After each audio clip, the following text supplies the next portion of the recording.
It's good to see so many of you here, and I hope you've had a nice coffee break.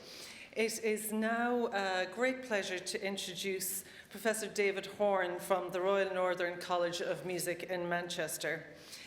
David is widely regarded as one of the most talented Scottish musicians of his generation. While still a teenager, he established his name both as a pianist, winning the piano section of the BBC Young Musician of the Year in 1988, and making his BBC Proms Concerto debut in 1990, and as a composer, with a prize-winning work at the Huddersfield Contemporary Music Festival. His composition studies took him to the USA, first at the Curtis Institute in Philadelphia, and then at Harvard University, where he obtained a PhD in 1999. David is currently Professor of Music and Head of Graduate School at the Royal Northern College of Music in Manchester. He also directs HARP, the college's hub for artistic research in performance. He supervises a wide range of composition, performance, and musicology PhD students. As a composer, David is regularly commissioned and performed worldwide by groups as diverse as Scottish Opera, the BBC Symphony, BBC Scottish and BBC Philharmonic Orchestras, the Nash Ensemble, Remix Ensemble in Portugal, and the Chamber Music Society of Lincoln Center. Many international soloists have also commissioned works from him. He was composer in association with the Royal Liverpool Philharmonic Orchestra from 2000 to 2004. As a pianist, David has performed as soloist with orchestras including the BBC Symphony Orchestra, City of Birmingham Symphony Orchestra, London Sinfonietta, and Royal Scottish National Orchestra. A respected teacher and mentor, David is in demand as an educator at all levels. He has mentored emerging composers on Making Music's Adopt a Composer program for a decade, and frequently advises and mentors composers on sound and music projects. He has a keen interest in working with younger musicians, is a key tutor on the Sound and Music Summer School, and leads education projects throughout the UK. And we're delighted to have David with us today to present our second keynote address entitled Virtuosity's Contradictions. Thank you, David.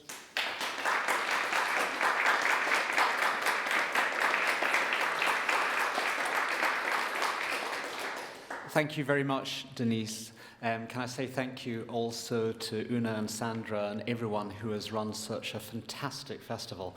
I'm only sorry that teaching meant I couldn't arrive until very late last night, so I've missed half of it, and I'm really sad about that because the programme looked absolutely fantastic. It's also lovely to be back in Dublin. Last time I was here was for the Doctors in Performance Festival in 2016, which again was very successful. I love Dublin. I love Ireland, actually. In the early 90s, in my early 20s, I got into Joyce's Ulysses in a really, really big way. A work which, as you know, was written when he wasn't in Ireland, and in a sense trying to recreate and capture it in his memory and imagination. And so I just love being here among colleagues. So in my talk, I want to discuss the notion of virtuosity and its innate contradictions. I'm currently writing a book with a colleague of mine, Dr. Simon Clarke, who's not only a musicologist but also a very eminent critical theorist. And so we're exploring the notions of contradictions in music, both from a philosophical but also very practical perspective. And I am planning a chapter on virtuosity itself. So if we troll the internet for various virtuosic images, there are certain kind of prototypes come up.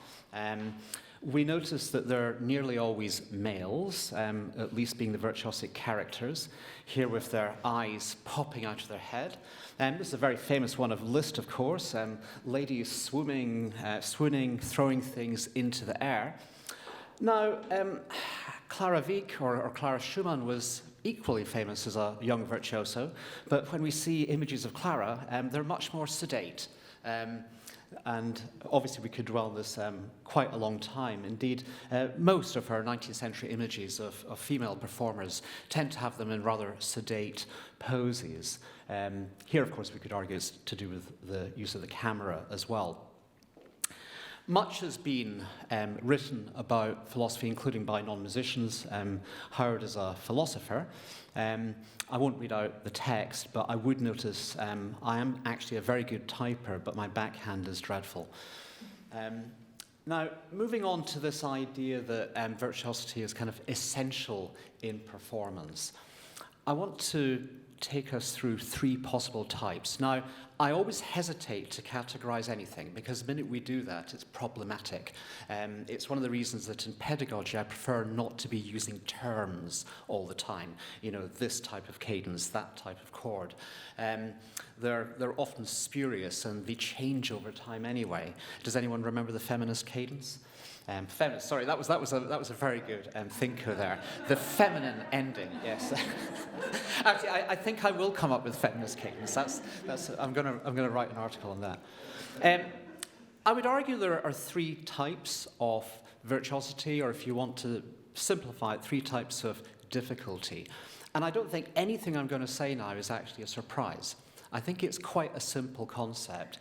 And in artistic research, I think we need to embrace things that we know, things that we're comfortable with, things that actually can be quite simple, and not to be afraid to articulate them.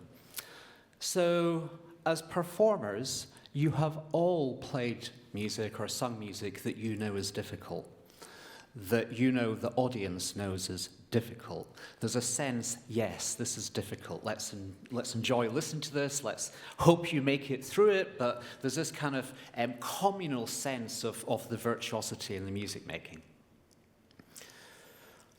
Idiomatic virtuosity is what I will term that music that, to put it very simply, often sounds harder than it actually is. Now, this is great fun when you encounter this kind of repertoire. Sounds, you can even see performers relax when they get to those passages. Okay, well, if there's that kind of virtuosity, then there's the final one. I sometimes used to call this elusive virtuosity. You could call it what you want, deceptive. You all know this, and you all know it when you hear it, and as performers, you all know it when you see it. It's when the audience really has no idea just how hard something is. And there can be many reasons why that is. Sometimes it might be a purely technical reason. They don't understand the technical difficulty. But it can also be a passage that's exposed. We'll have a look at a few different examples. But first, I want to explore actual virtuosity, things which are difficult, things which no one would argue otherwise. And I'm even going to verge into what we could call compositional virtuosity, which is related to this. So you might have heard this in the sound check already, the 9th variation of Paganini's famous 24th Caprice, and the use of left-hand pizzicato for its time, very innovative. It is still difficult. For a violinist to master this practice takes many years of training. But we know that. It sounds difficult. It sounds slightly awkward.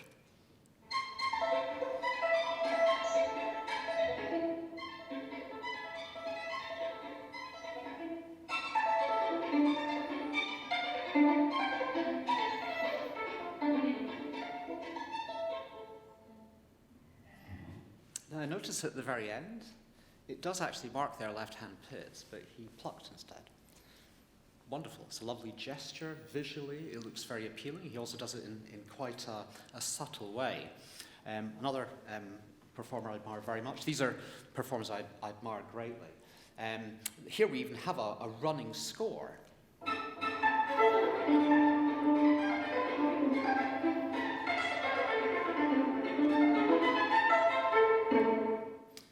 Much louder hits there, still not with the left hand. And notice that the score has actually removed the left hand indication. There's nothing there.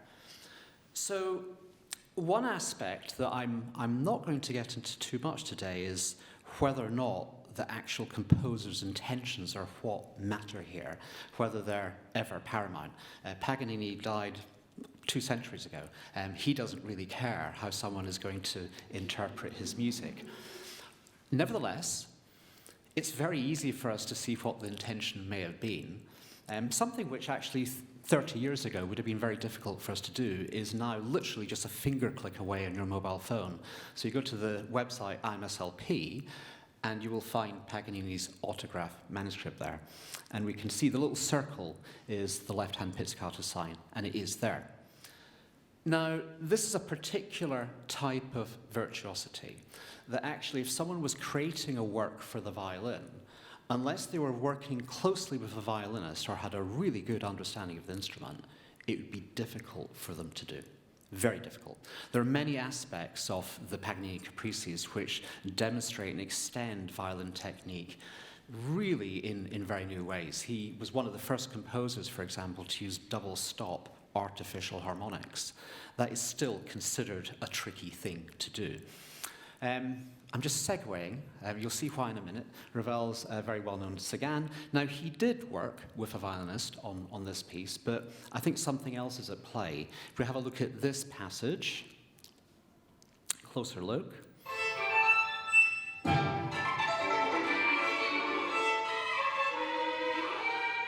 So remember what I said, that kind of writing, if you're not a violinist, it's going to be really hard to know what to do. You might know where I'm going to go with this. So there is a striking similarity in the passage that Ravel has written and the Paganini Caprice. And I cite Ravel. Ravel's already appeared today in a wonderful presentation earlier.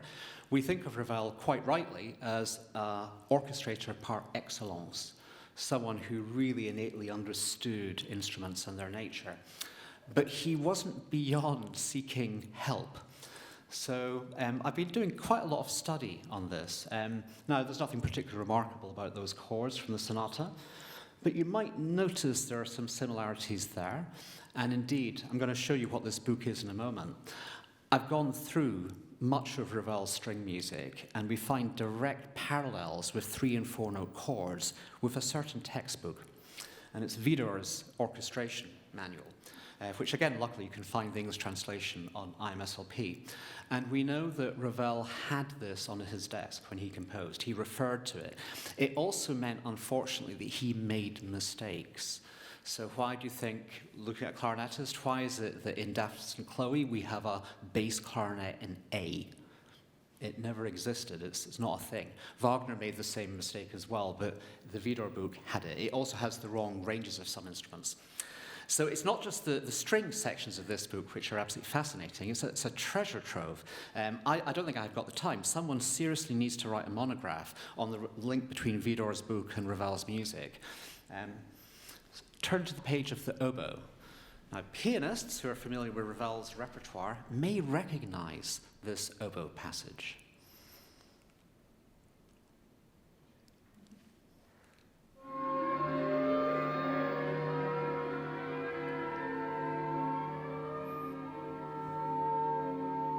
You heard a little bit of the dodgy tuning there. This is not an easy passage to play. Perhaps deceptively difficult, perhaps we realize it's difficult, but for some reason Ravel sees that these leaps are encouraged in the Widor. Might even be a joke, might be just something he's taking out. I can't possibly know. Turning back to the Caprice, of course, this manifests itself in different ways. We could argue that Rachmaninoff's interpretation of this is not particularly hard.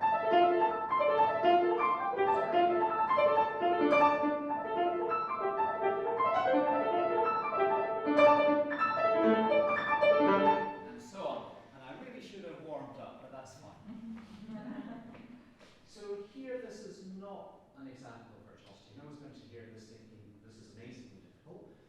I'll get back to that variation later for a different reason. And it's not the hardest.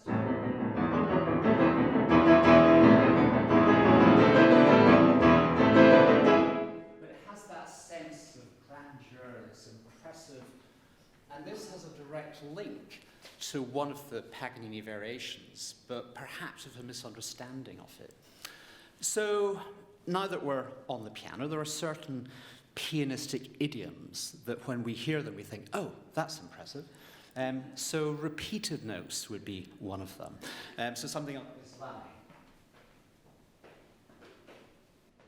Start again.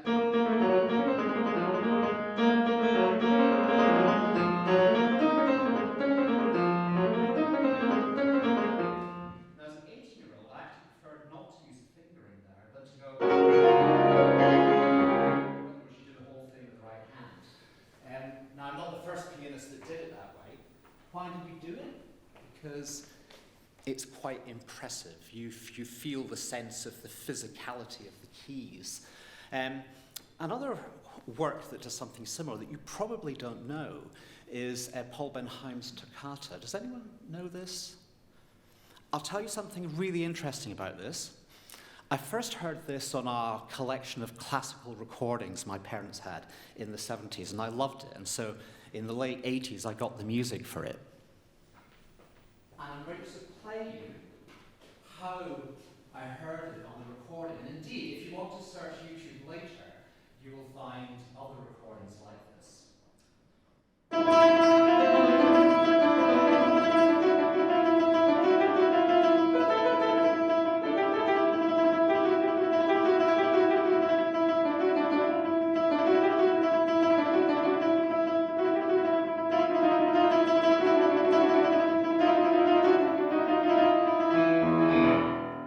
So what's the problem, of course?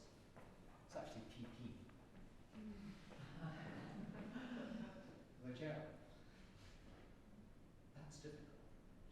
That's actually very difficult. The way I did it just now, a little bit ham-fisted, I admit, it's actually a little bit easier. It's one of those things that's maybe not quite as hard as it sounds. Now I'm going to move on to another instrument in a moment. But we have a certain kind of topic in some piano repertoire.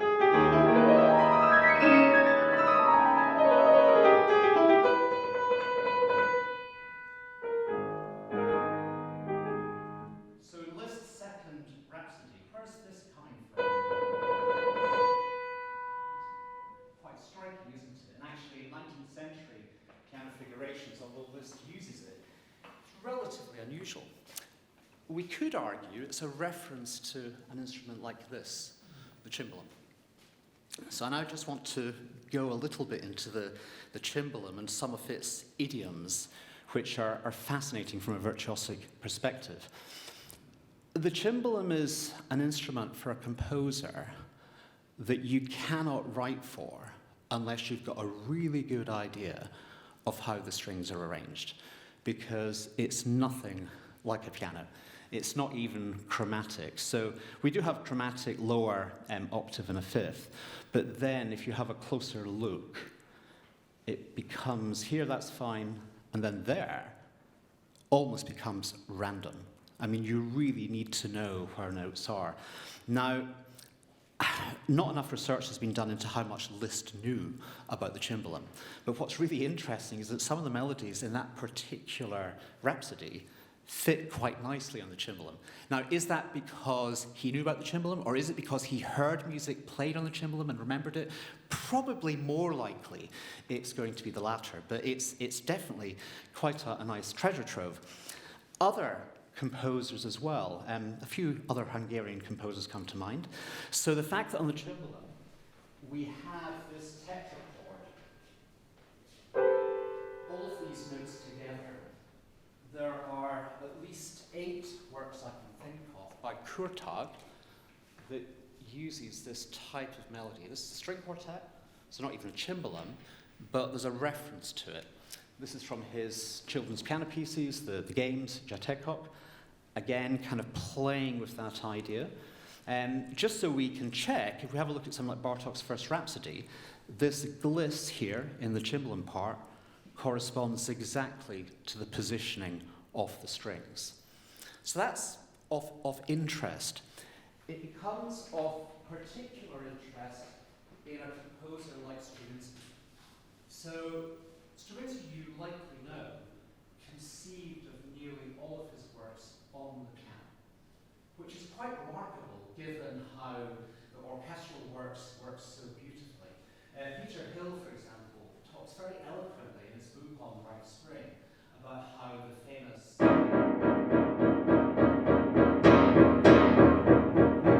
if you've ever played it, want to try, it's a little bit like Goldilocks and the three bears, but if you try it like this.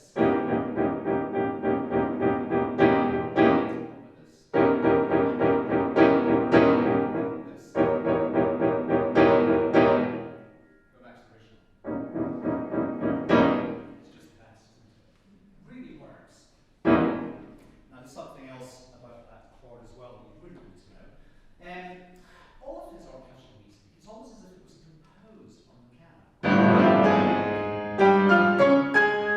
Symphony 3 movements, a little bit later.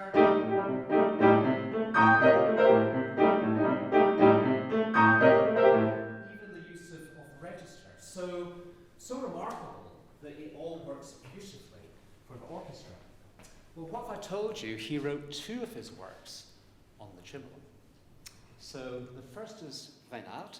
The other one we won't have a look at is Ragtime. So both with R's, at least if you're using the French.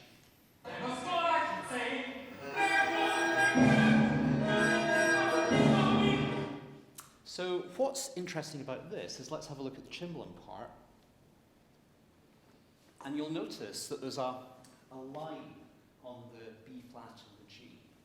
So if we go to our cimbalom up close, you'll see that both the notes are right next to each other. So actually what he's wanting is kind of like bad cimbalom playing. In other words, playing 2 notes at the same time. But everything in that passage harmonically comes out of the cimbalom. He would not have conceived of that particular harmonic idea had it been, for example, on the piano. Same with this. Now, you can play that on the piano. It kind of works, but it's a little bit ungainly. It's not like the typical Stravinsky passage that we know he would have created on the piano. And again, this just works beautifully with the layout of the cimbalom, just taking you through it. So you're almost playing it in a left-right manner, and I want you to think about that, playing in this manner.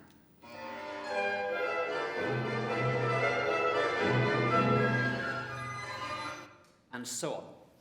So I'm going to talk briefly about a piece of mine that I wrote as a cimbalom concerto. And I wanted to kind of think about virtuosity in this kind of idiomatic vein. I wanted to write a work that could sound really good, could sound really fluent, but maybe wasn't quite as tricky as it sounded. So what did I do for that? Well, first of all, I spent a lot of time with the cimbalom. Now, this is a 5-year-old video where I had a lot more weight.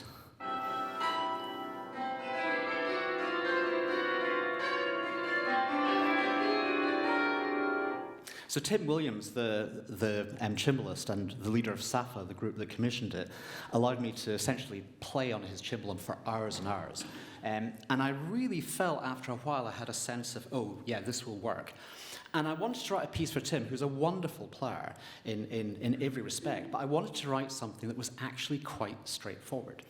And I got the best email that a composer ever gets from a performer.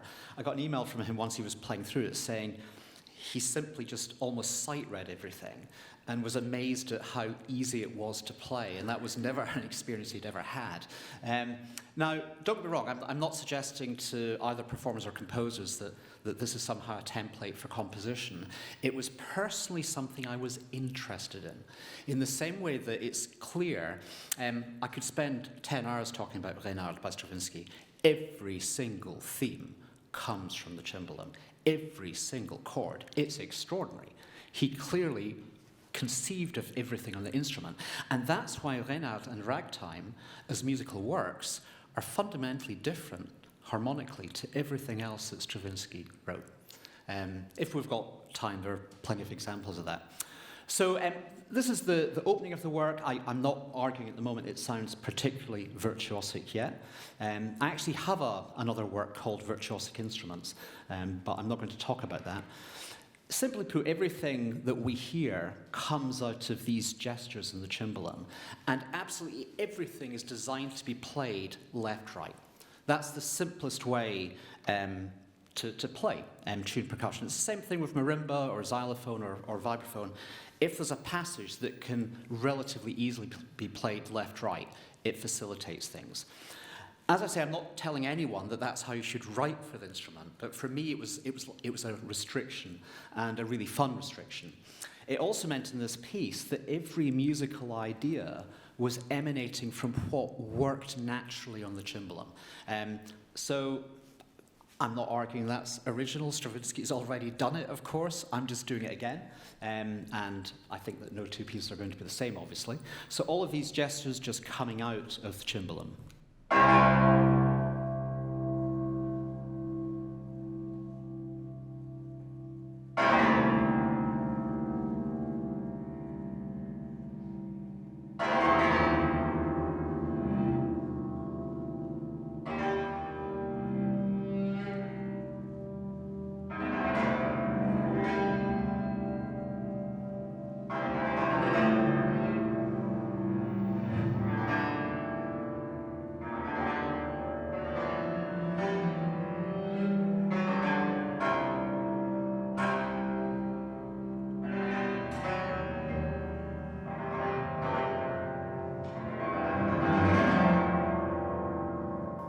So for the first 4 minutes of the piece, it's only occupying the pitches from the cello C, 2 octaves before middle C, to an octave and a fifth above. And that's because those strings on the cimbalom are different. You know how on the piano you have different types of strings? On the cimbalom, the timbre changes once you get above the G. The G sharp is just a different sound. So I wanted to kind of use that as much as possible.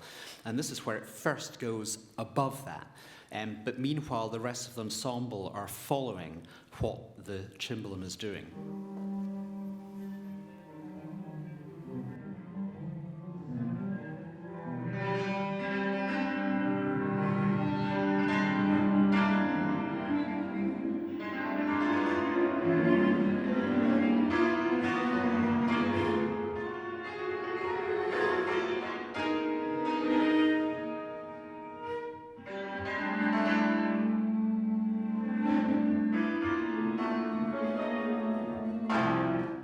So this, I would argue, is an example of a virtuosity which is really working very idiomatically. It's not quite as hard as it sounds. Now, virtuosity in gesture is also worth studying. While on one hand we might be quite sniffy about resources such as YouTube, it's actually an extraordinary way of just watching performance, because we have so many kind of unedited performances, spontaneous. We can hear mistakes, which I think are actually really important. Here you're going to hear Lang Lang, fantastic performer, of course, Prokofiev 3. And as you might imagine, when he's playing, he's looking at the keys, because you have to. But what happens in the easier bit just after?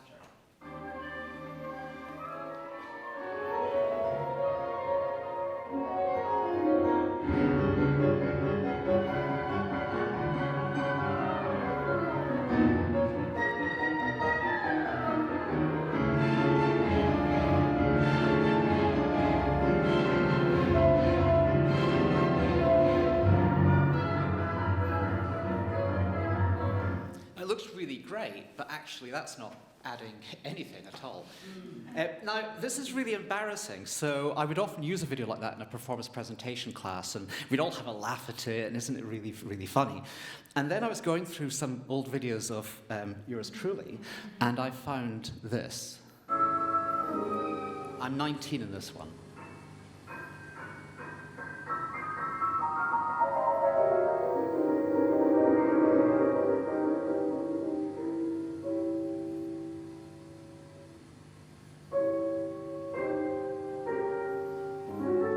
Look at the keys, concentrate.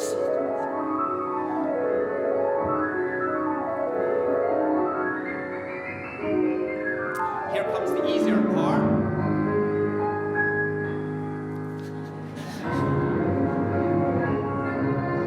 So that was me. Every time I show the Lang Lang video, I'll have to show this one as well. So in idiomatic virtuosity, all of you will know the Haydn C major cello concerto. There are some aspects of this work which are actually really hard. It goes into very high A string register. And yet the opening gesture, Ratner calls this the coup d'archet. It becomes even a pianistic gesture in keyboard music of the time. It's comforting, but it also kind of demonstrates a certain kind of virtuosity. It sounds to us virtuous in some way. And this kind of passage also can only be played here because of the open strings, so it's also fitting around the instrument.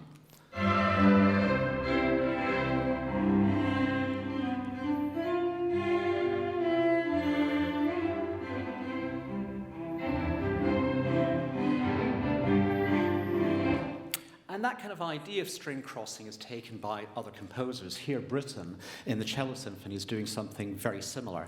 This is not particularly difficult, but it kind of exudes a certain kind of authority. And I'm going to compare two video performances very briefly.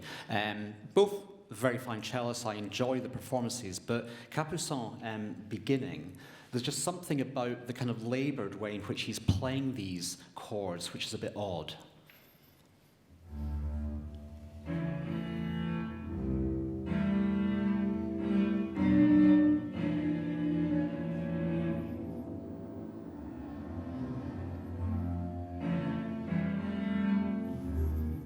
And let's compare now with Alban Gerhardt, and you'll hear it's much faster on the semiquavers.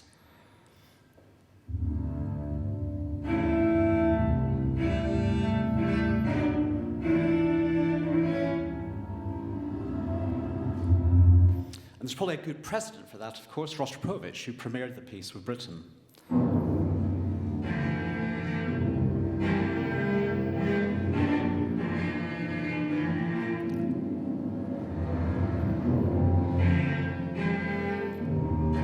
Notice also how bright the A string is. We're going to get back to that. There's an important thing behind it. This is the first Paganini Caprice. Looks really difficult, but actually this fits surprisingly under the fingers. It's very idiomatic. And watch this. This is a performance of one of our former students during lockdown in the centre of Manchester.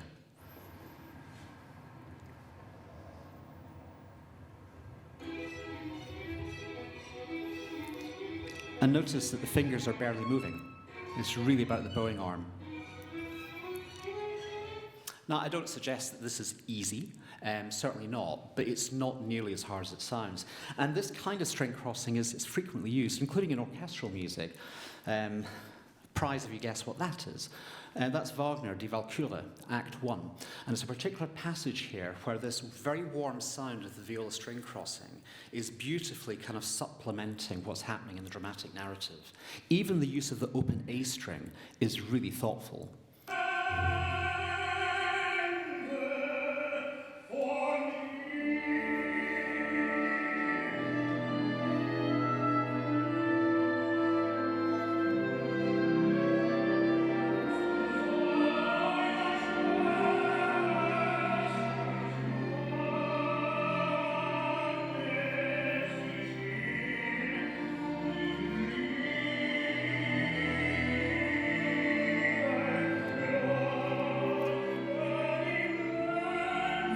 A string.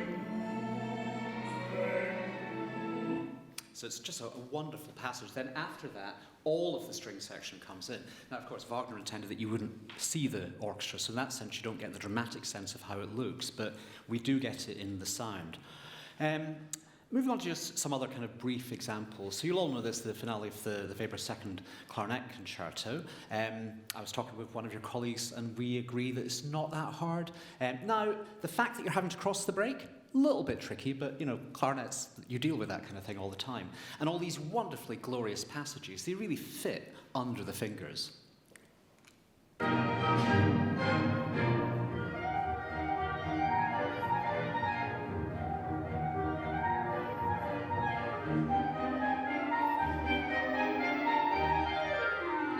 And even though we're dealing with a completely different type of instrument than Weber would have written for, you still get that sense of the fluency. So briefly talking about another piece of mine, I did something similar in a solo clarinet piece, where if you have a look at this, you might think, oh, there's a lot of notes there, lots of sharps and flats. It's actually designed to not be that tricky. It does fit under the fingers once you get used to the patterns.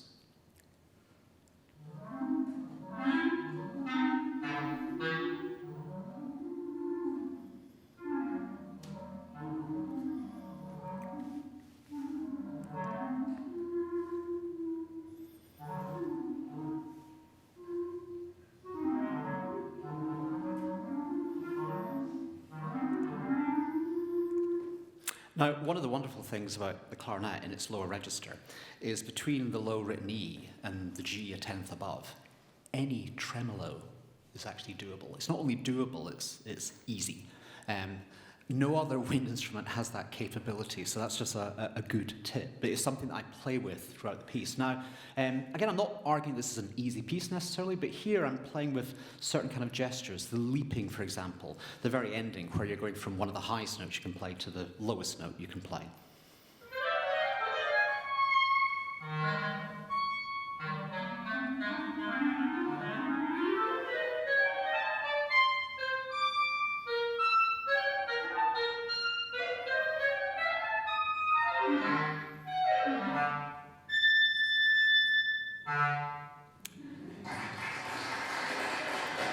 So I'll skip over the next one just for time. But there's much of Ondine and Gaspard that's really difficult to play.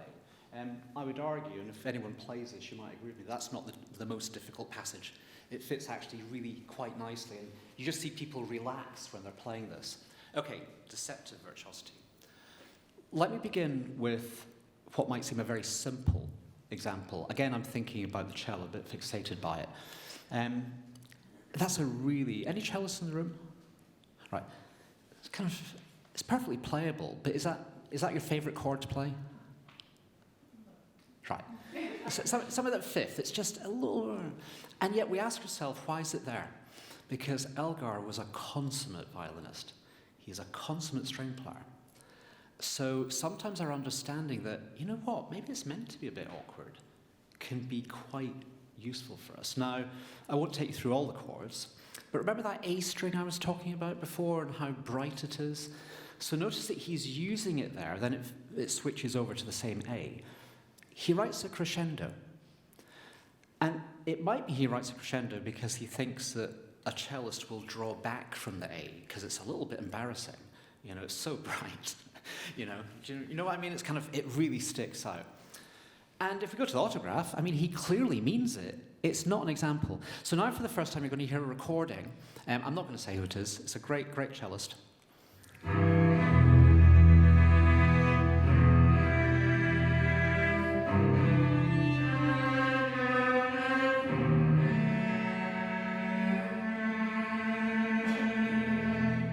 Did you hear the crescendo? And you could go to Spotify and listen to 200 recordings, and you're not going to get crescendo. There might be one that I haven't found yet. I just find it absolutely fascinating. This is not difficult, but it's one of those things that sometimes the player might kind of withdraw from. They're kind of uncomfortable with it. And I think that's why Elgar, the brilliant writer for strings, puts in the crescendo, because he knows that players are going to withdraw from it. Some other well-known examples. Yeah, 2 chromatic etudes. This will be fun. Anyone who's played this knows how tricky it is. Now, I'm going to play a YouTube video. I think she's great, by the way. But you'll hear some mistakes that just remind you this is not easy.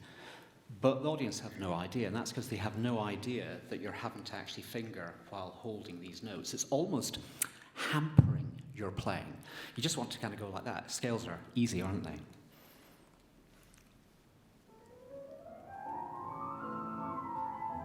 And I can't play it that quickly.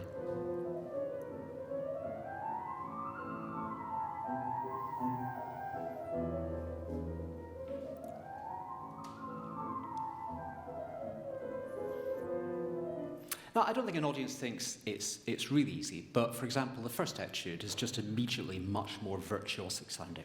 And in some ways, I think it's slightly easier. This is a really interesting example of... There's nothing about this etude. The first etude in this book, It is Ultra, is one of the hardest piano pieces ever written. It's really, really hard. Everyone knows it's hard. What makes this so hard? Oh, you can't see what I'm doing, but actually having to hold down notes while playing over them is completely contrary to the way that you normally play on the piano. You're used to playing a key and hearing something come back. And when this doesn't happen, the effect is, as it says, stuttering. Now, when you hear this, beautifully played by a Ukrainian pianist, I should add, it doesn't sound that hard. It just sounds a little bit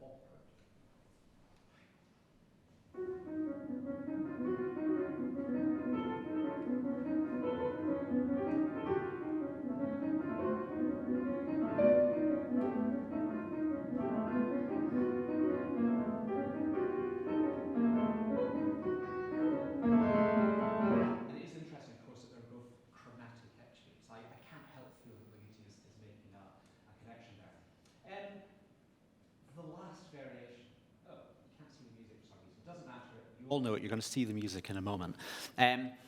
Even Rachmaninoff was quite nervous playing this. Now, there's nothing intrinsically hard about it. The problem is, the minute I say that, I know that I'm going to make a mistake. Then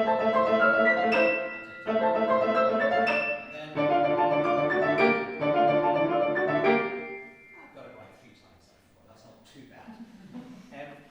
Now, it's not intrinsically difficult. You know, any pianist can do that. The problem is it's so exposed, you have no room for error. This is not fair.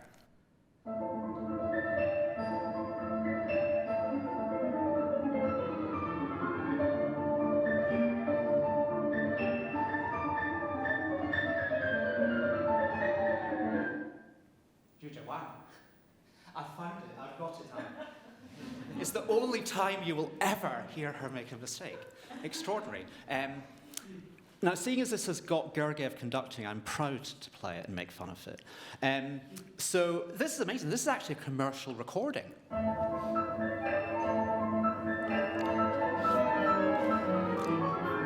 So not sure how that got away. Listen to this one.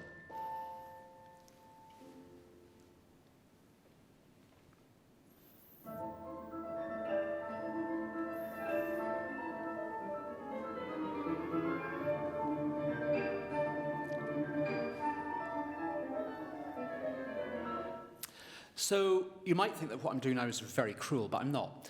I want to talk about the performance psychology here. What makes it so frightening for so many pianists? There is much in the Rhapsody that is far harder than that, but you're playing it at the end. It's the last thing you're doing. It's got these very exposed passages. It's very easy for things to come apart.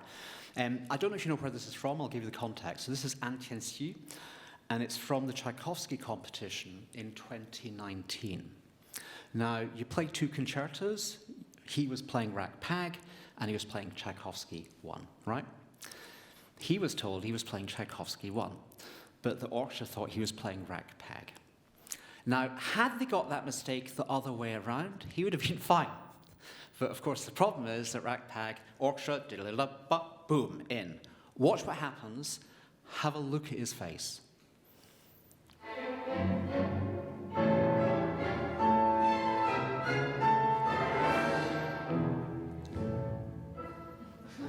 It gets better.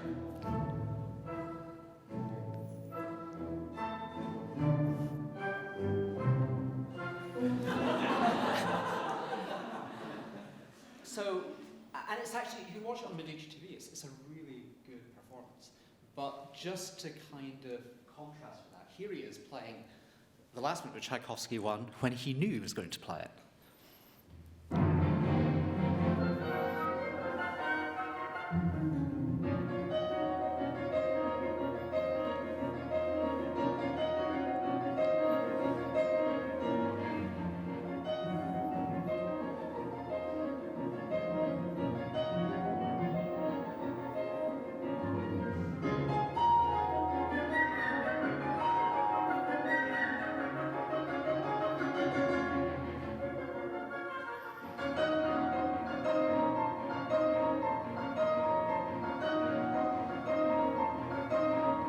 He's just having much more fun. He's actually really enjoying it now. So one of these other aspects of deceptive difficulty is stamina. But not only stamina, the context, you know, what the performer has been through. I'm going to end just with a wonderful quip. I'd always heard this the other way around. I'd actually heard that Rachmaninoff made a mistake once and then was so traumatized he always had to have a creme de menthe. But Rachmaninoff, who was teetotal, apparently would drink a shot of creme de menthe before every performance he ever gave of this. I'm not going to recommend it, but I think that's good. So one of the great things about slides is, because I don't want to overrun, I'm just going to bring everything right to a wonderful close and say that. Thank you very much.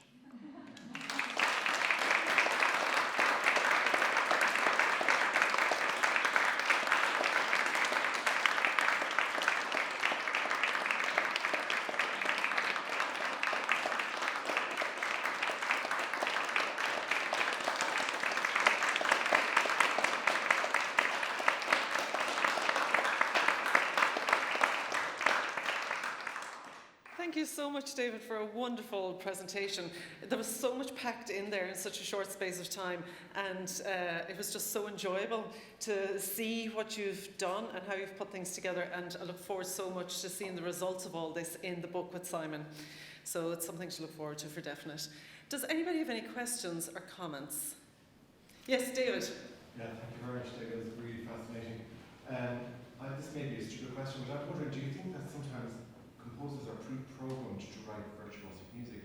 And I'm thinking, say, as a pianist, we're still getting multiple piano etudes, and they're say Unsung Chin, for example, and they're fabulous, they're expanding the repertoire. But is there some sort of innate drive to keep doing this? I think there is. I mean, Unsung Chin, of course, studied with Ligeti, and there is a link between her etudes and the Ligeti, and they're, of course, very different. It's not just with piano. There's a recent recording, for example, of violin caprices. Maybe more to the point, certain instruments, fortunately or unfortunately, may be associated with it more. Piano, violin, I could perhaps think of some others as well. But yes, it really is this psychology that for some performers, for some music, the idea of the physical act of trying to do something can be attractive. And it's clearly not something which informs, all music or all music performance. But I think it's one of the reasons why the etude is still a thing. And concert promoters know, stick a couple of concertos in, you're going to get a good audience usually. And sometimes that's the familiar concertos, obviously, that people like to listen to. But I think there is something about that. I mean, the Paganini Caprices are extraordinary works, actually. They're groundbreaking. They completely transform violin technique. They're also really good pieces. I mean, they look at all the pieces based on them, and they're using topics as well. So, the E major one with the use of the Horne fifths, and it's kind of like playing with a certain kind of history. The Ligeti etudes are fascinating pieces as well, and some of his finest work, actually. Unsung Chin, certainly. I don't know if you know the American composer David Rakowski, Rakowski. He's published by Peters.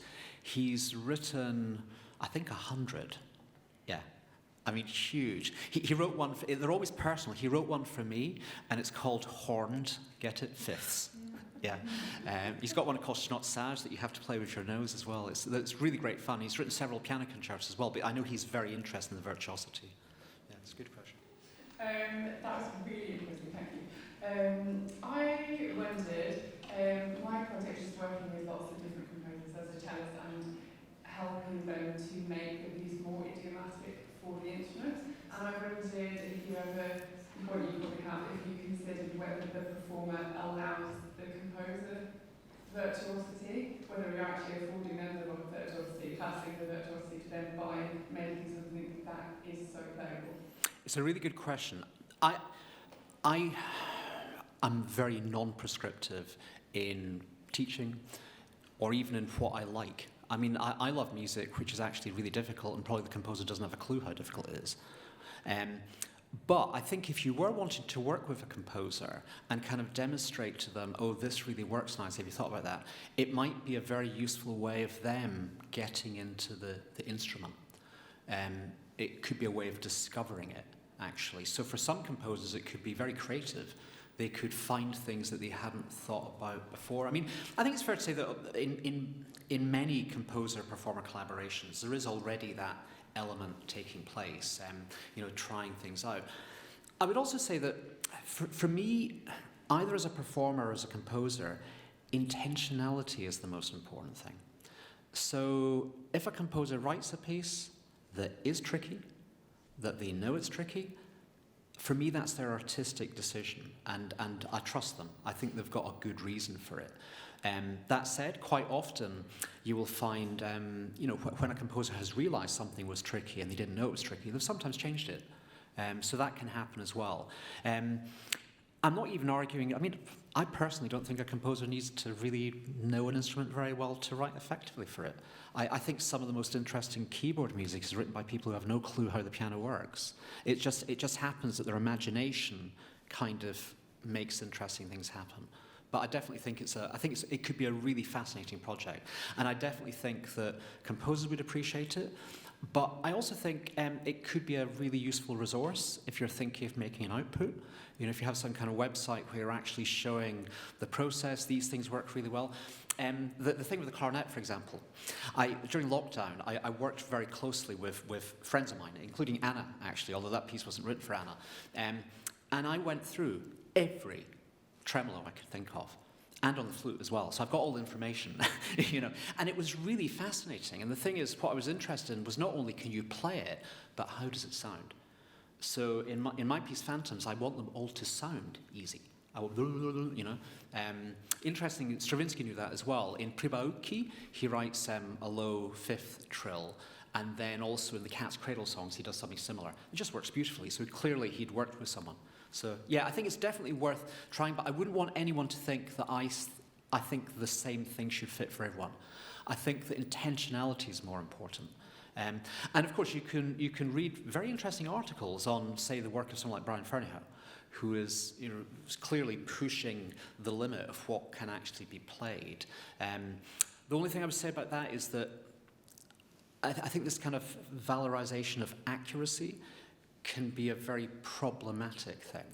As performers, we cannot play in time, literally. If you get your metronome app and you tap a slow pulse and show it to your friend, you're all over the place, right?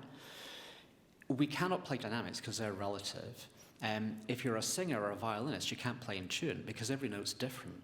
I mean, literally. So the idea of what accuracy is, think a little bit of the Ravel, actually, performers are slaves.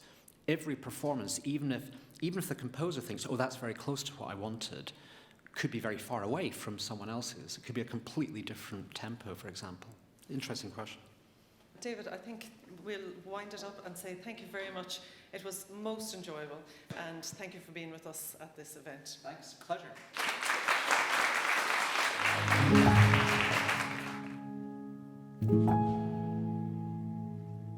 Thank you.